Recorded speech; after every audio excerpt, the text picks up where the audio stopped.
As-tu déjà réfléchi à ce que le retour de Jésus révèle sur ta vie aujourd'hui?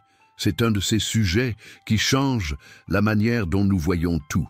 La promesse du retour de Jésus est bien plus qu'une espérance lointaine. C'est un appel urgent à vivre différemment dès maintenant. Dans la vidéo d'aujourd'hui, nous allons plonger dans les révélations bibliques sur le retour de Jésus, comprendre ce que cela signifie pour notre parcours quotidien et découvrir comment cette vérité peut transformer ton cœur de manière profonde. Imagine savoir, avec clarté, ce que Dieu attend de toi en ce moment si spécial de l'histoire. Reste avec moi jusqu'à la fin, car je vais partager quelque chose qui peut renouveler ta foi et donner un nouveau sens à ton chemin. Réfléchissons ensemble à ce que le chemin de la foi nous enseigne sur les temps que nous vivons. Imagine un crépuscule paisible, le ciel teinté de tons dorés et la brise légère caressant la peau. Dans ce cadre, un père s'assoit avec son fils au bord d'un champ et commence à raconter une histoire qui traverse les générations. Un jour, dit-il d'une voix pleine d'espoir, Jésus reviendra. Le garçon, les yeux brillants de curiosité, demande « Quand, papa ?» Le père sourit, regardant vers l'horizon, et répond « Personne ne connaît le jour ni l'heure, mais il a promis qu'il reviendrait pour nous emmener chez lui. » C'est cette promesse qui réchauffe nos cœurs et nous fait lever les yeux avec un espoir renouvelé. Depuis les premiers disciples, le thème de la seconde venue du Christ a été une ancre de foi pour les chrétiens. Jésus, dans Jean 14,3, nous a assuré « Et lorsque je partirai et vous préparerai une place, je reviendrai et je vous prendrai avec moi, afin que là où je suis, vous soyez aussi. » Chaque mot résonne comme une mélodie dans l'âme de ceux qui aspirent à retrouver le Sauveur. Le retour de Jésus n'est pas seulement un événement futur, c'est une certitude vivante qui façonne la manière dont nous devons vivre maintenant, les yeux fixés sur l'éternité et les pieds fermement plantés dans le présent. Si nous prenons le temps de réfléchir, qu'est-ce que cette promesse éveille en nous? L'attendons-nous vraiment, comme on attend avec impatience l'arrivée d'un être aimé? Acte 1:11 raconte qu'alors que Jésus montait aux cieux, des anges ont dit « Ce même Jésus qui a été enlevé du milieu de vous dans le ciel reviendra de la même manière que vous l'avez vu monter au ciel. » Cette déclaration porte un poids de responsabilité et d'espérance. Nous ne sommes pas seuls, ni abandonnés au hasard. Il y a une promesse bien vivante au cœur de la Sainte Bible. Le retour de Jésus est bien plus qu'une fin glorieuse. C'est une invitation quotidienne à la transformation spirituelle. Chaque nouvelle aube est une opportunité de préparer son cœur, d'ajuster sa route et de marcher plus près de lui. Sommes-nous prêts ou sommes-nous tellement distraits par la course de la vie que nous oublions la plus belle promesse jamais faite? Aujourd'hui, Jésus nous appelle à vivre non seulement dans l'attente de l'avenir, mais avec un cœur renouvelé à chaque pas, dans la certitude que l'histoire n'est pas encore terminée et que le meilleur est encore à venir. La promesse du retour de Jésus est l'un des piliers de l'espérance chrétienne.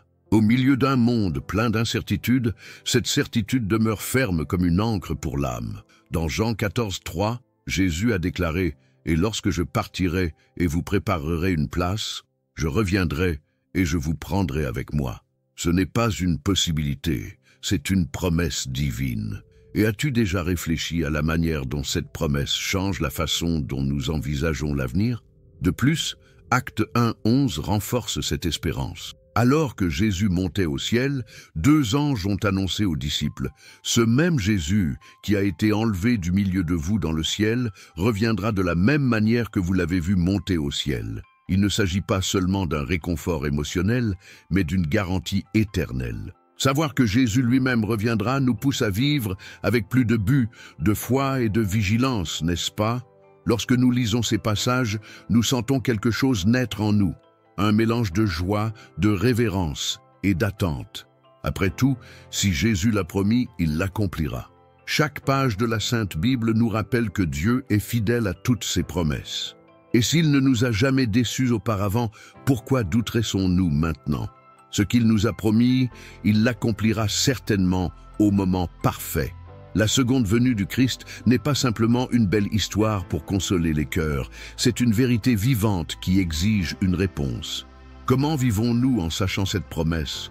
Notre foi reflète-t-elle cette attente, ou devons-nous raviver dans nos cœurs la flamme de l'espérance chrétienne? Aujourd'hui, Jésus nous invite à croire de tout notre cœur. La promesse de son retour est aussi réelle que l'amour qui nous a sauvés. Être prêt pour le retour de Jésus va bien au-delà de la connaissance biblique. Il s'agit de vivre avec un cœur éveillé et aligné avec la volonté de Dieu. Dans Matthieu 25, 1-13, Jésus a raconté la parabole des 10 vierges, où seulement 5 étaient prêtes pour l'arrivée de l'époux. Cette histoire nous interpelle. Sommes-nous vraiment vigilants? Ou vivons-nous comme si nous avions tout le temps du monde? Se préparer pour le retour du Christ, c'est cultiver une vie de relation avec Dieu, nourrie par la prière, l'amour et l'obéissance. Il ne s'agit pas de perfection, mais de disposition. Lorsque Jésus a dit « Veillez donc, car vous ne savez ni le jour ni l'heure », Matthieu 25, 13, il nous a appelés à vivre chaque jour comme si aujourd'hui était le grand jour. Et si Jésus revenait aujourd'hui, comment nous trouverait-il? La vigilance spirituelle se construit dans le secret, dans les petits détails de la vie quotidienne. C'est pardonner quand c'est difficile, aimer sans rien attendre en retour, chercher Dieu même quand le cœur est fatigué. C'est faire confiance à ses promesses même quand nous ne voyons pas de signes clairs. Comment est notre huile? La flamme de notre foi brille-t-elle encore intensément? Chaque choix que nous faisons révèle où se trouve notre cœur. Se préparer, c'est vivre de manière intentionnelle, les yeux tournés vers le ciel, mais les pieds fermement ancrés dans la mission que Jésus nous a confiée. Nous ne sommes pas seulement appelés à attendre, mais à vivre activement dans la lumière de l'espérance chrétienne. Puissions-nous être trouvés comme les vierges sages, remplis de l'esprit, prêts pour la grande rencontre avec le roi des rois. Jésus, dans Matthieu 24 et Luc 21, nous a avertis des signes qui précéderaient son retour. Les guerres, les famines, les tremblements de terre, les persécutions et le refroidissement de l'amour ne seraient que le début. En regardant le monde aujourd'hui, il est impossible de ne pas remarquer à quel point ces prophéties bibliques semblent se dérouler devant nos yeux. Sommes-nous attentifs aux signes ou endormis par la routine? Imagine la scène. Au crépuscule, les pierres du temple brillaient encore sous la lumière dorée du soleil. Un léger murmure flottait dans l'air, tandis que les disciples, les yeux attentifs et les cœurs inquiets, s'approchaient de Jésus. Il désignait la grandeur du temple, admiré, et alors, d'une voix calme et profonde, Jésus commença à parler. Le vent doux faisait flotter sa tunique, et le ton de sa voix portait un poids d'éternité. Voyez, il ne restera pas ici pierre sur pierre qui ne soit renversée. Un silence respectueux tomba sur tous. Et comme s'il révélait des secrets célestes, Jésus continua, décrivant des guerres, des nations en conflit, des tremblements de terre et des persécutions. À chaque parole, c'était comme si le temps s'arrêtait et le bruit du monde devenait distant, tandis qu'il ouvrait devant eux la réalité des temps à venir. Peux-tu sentir la gravité de ce moment? Observer les signes ne signifie pas vivre dans la panique, mais dans la vigilance. Jésus nous a instruits à discerner les temps comme on observe le ciel pour prévoir le temps. Nous ne connaissons ni le jour ni l'heure, mais les signes sont comme des alertes aimables de Dieu, nous appelant à nous réveiller. Comment répondons-nous à ces appels? Sommes-nous prêts à agir avec foi face à ce qui vient?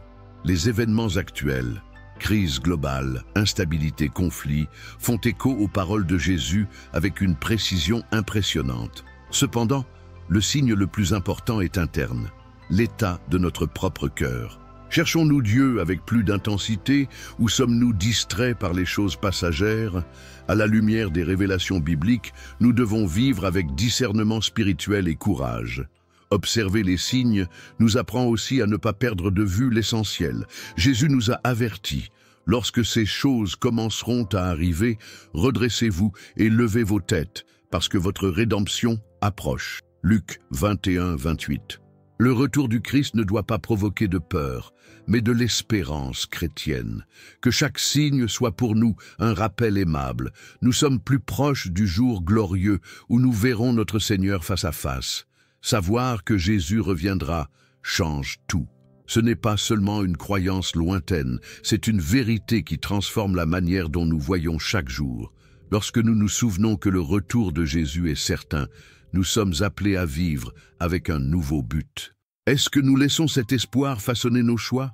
Ou sommes-nous distraits comme si l'éternité était quelque chose de lointain et sans urgence?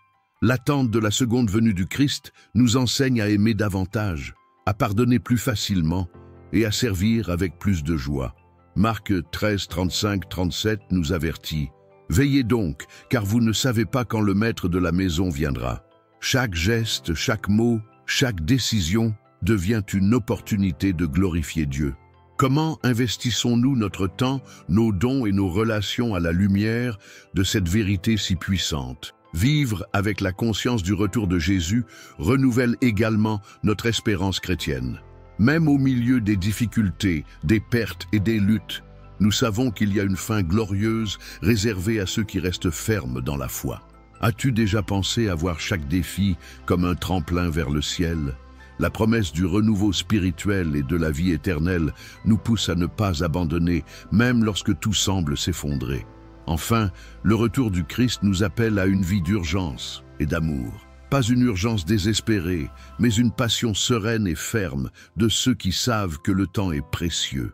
L'amour du Christ nous contraint à vivre de manière intègre, intentionnelle et pleine d'espérance. Chaque nouvelle aube est une chance de vivre la foi de manière vibrante, comme de vrais disciples de Jésus dans le monde actuel. Le retour de Jésus inaugure un moment solennel et définitif, le jugement dernier. La Sainte Bible nous révèle dans Apocalypse 20, 11, 15, la scène majestueuse d'un grand trône blanc et de celui qui est assis dessus. Tous, grands et petits, se tiendront devant Dieu. As-tu déjà imaginé ce moment? Toute vie sera évaluée, et chaque choix aura son poids devant le juste juge. Ce jugement ne sera pas comme les tribunaux humains remplis d'incertitudes. Ce sera un jugement parfait, où rien ne restera caché. Ceux dont les noms sont inscrits dans le livre de la vie hériteront de l'éternité avec Christ. Ceux qui auront rejeté le message du salut affronteront la séparation éternelle. Ce n'est pas un message pour inspirer la peur, mais pour nous réveiller. Où voulons-nous être ce jour-là? Le jugement dernier nous appelle à une profonde réflexion sur notre parcours dans le chemin de la foi. Avons-nous vécu comme de véritables disciples de Jésus ressuscité, ou nous sommes-nous perdus dans les distractions du monde? Suivre Jésus aujourd'hui exige courage et fidélité, mais offre aussi la promesse inébranlable de la vie éternelle. Chaque choix d'aujourd'hui résonne dans l'éternité. Lorsque nous pensons au jugement dernier, nous sommes invités à embrasser le message du salut de toute la force de notre être. La vie chrétienne n'est pas une course solitaire, mais un voyage rempli de grâce et d'espérance.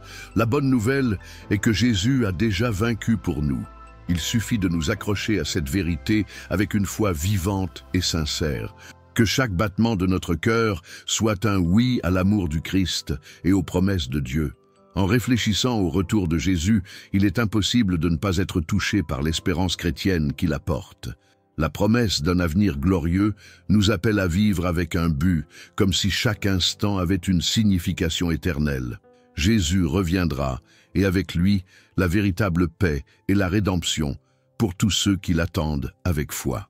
Mais pour cela, un engagement quotidien à la transformation spirituelle et une relation authentique avec Dieu sont nécessaires. Chacun de nous a un choix. Vivre dans l'attente de ce grand jour ou être distrait par les soucis passagers du monde. Comment te prépares-tu pour le retour du Christ? Vis-tu de manière vigilante en maintenant la flamme de la foi allumée? Ce que Jésus nous a enseigné est clair. Nous devons nous aimer les uns les autres, rechercher la sainteté et garder nos cœurs alignés avec sa volonté. L'attente n'est pas passive, elle est active, elle est vivante. La vraie question que nous devons nous poser est « Vivons-nous avec le but de refléter la lumière du Christ dans le monde? Ou sommes-nous plus préoccupés par les détails passagers de la vie ?»